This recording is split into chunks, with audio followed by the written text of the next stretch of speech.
Good evening, everybody. Scott Baker here with another midweek devotional for you. I hope everybody is doing well and staying safe.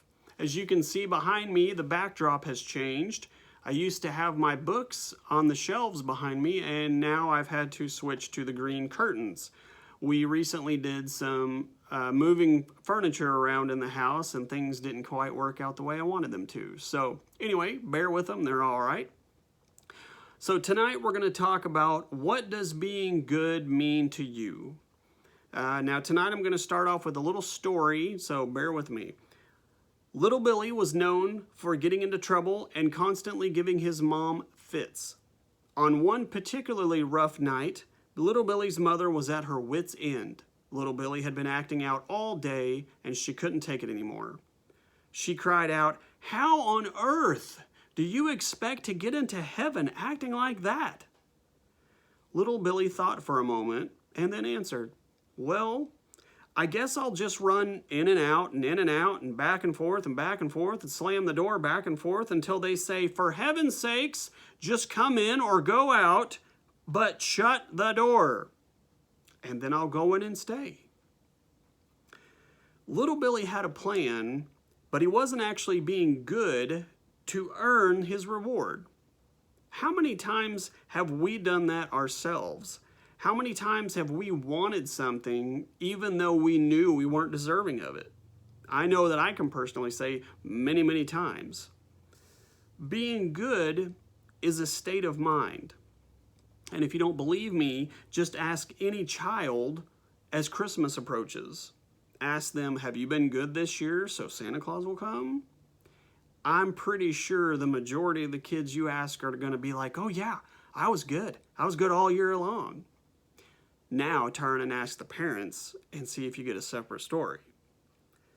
But ultimately, the act of being good comes down to perception. Now, I don't mean how we ourselves perceive our actions, but how others perceive how we acted. I can say that I've been good my whole life, but it's actually up to those who are around me who saw my actions to decide whether or not that statement is true. In the end, God will be the one who ultimately decides how I acted. So tonight, let's talk about goodness. And I want to use a verse, 1 Thessalonians 5:15 as a reference. 1 Thessalonians 5:15 states, "Make sure that nobody pays back wrong for wrong, but always strive to do what is good for each other and for everyone else." Now with this verse, Paul lays out a very simple principle that many people have a hard time grasping. It essentially says, "Do unto others as you would have them do unto you."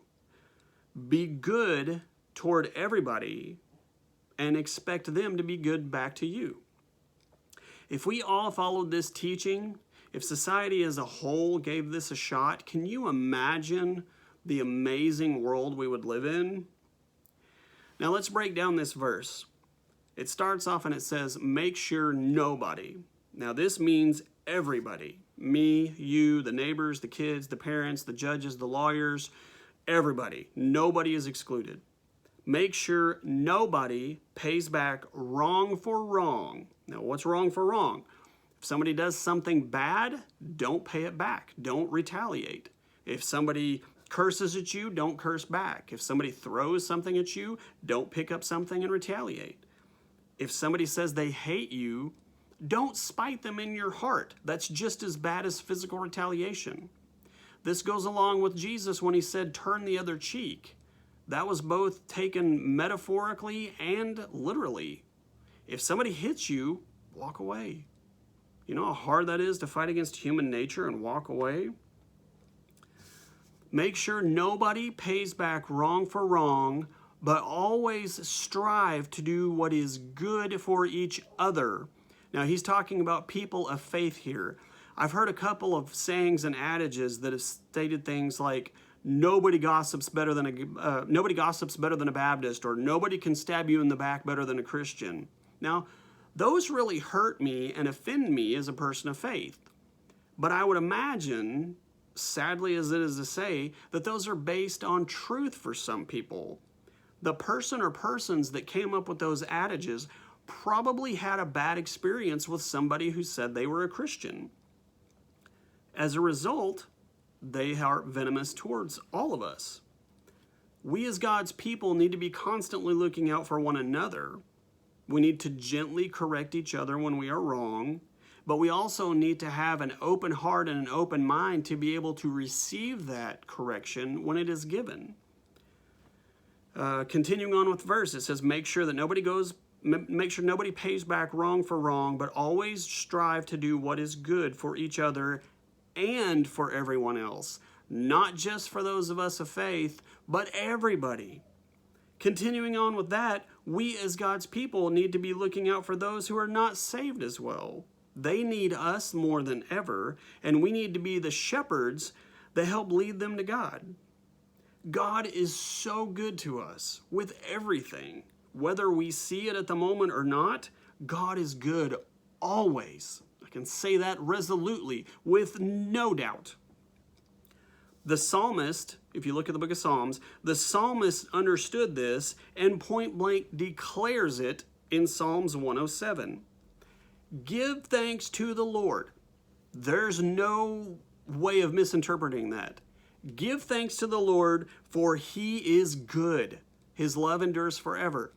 Give thanks to the Lord. No way you can misinterpret that. For he is good. He is good. He shows that every day. He shows that with the world that we live in. Now, yes, things are bad in the world, but that is not anything related to God. That is what we've done to the world. We, as a people, as a species, have done everything that is wrong within the world. I am so thankful that God is good. I can't even imagine how horrible my life would be right now if he wasn't good.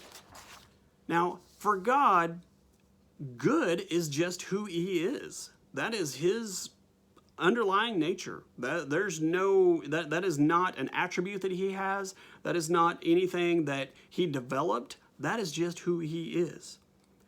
But for us as human beings, we are bound by a sin nature which fights against us every minute of every day.